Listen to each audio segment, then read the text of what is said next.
Thanks, David. Now a story you will only see on Wave 3. A Louisville woman says she was beaten, sodomized, and left for dead 17 years ago in a Jefferson County park. The attacker has only served part of his sentence, but he's eligible for parole. And speaking only to Wave 3's Elizabeth Donatelli, the victim says she is doing whatever she can to stop it. And Scott, that victim only invited us to a parole hearing this morning, and still nearly 2 decades later, she has to relive the night she says 2 men tortured her for hours. I don't ever want to be tortured again. Please don't let him out. Please don't let him out. A Louisville woman identifying herself only as Nancy tells a room full of strangers her story. He literally held me and drugged me by my hair when he sodomized me. He beat me about my head, and when he asked the other guy to do more to me and he wouldn't do it right away, he'd punch and kick him. She's talking about 41-year-old Paul Bates. He was just 25 when he was arrested. Mark Abel, 29.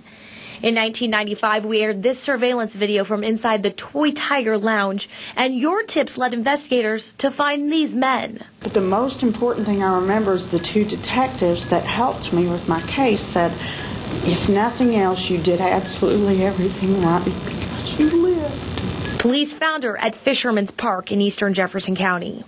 I'm telling y'all, they buried me in the ground and left me for dead.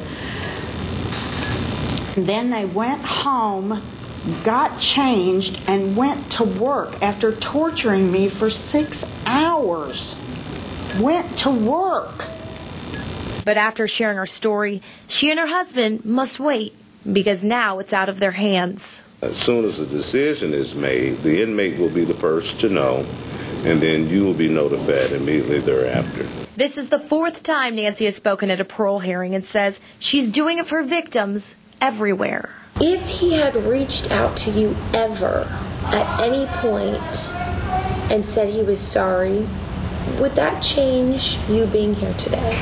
No, absolutely not. I have to still continue to pray daily for me to ask God to forgive him for what he has done, because there are still times in my heart where I cannot forgive. And if I can't forgive, I can't be forgiven, and I've got to be able to forgive. 2 members of the parole board will review the case and talk to Bates himself on Thursday. If they do not agree, the case will then go to the full board. Scott?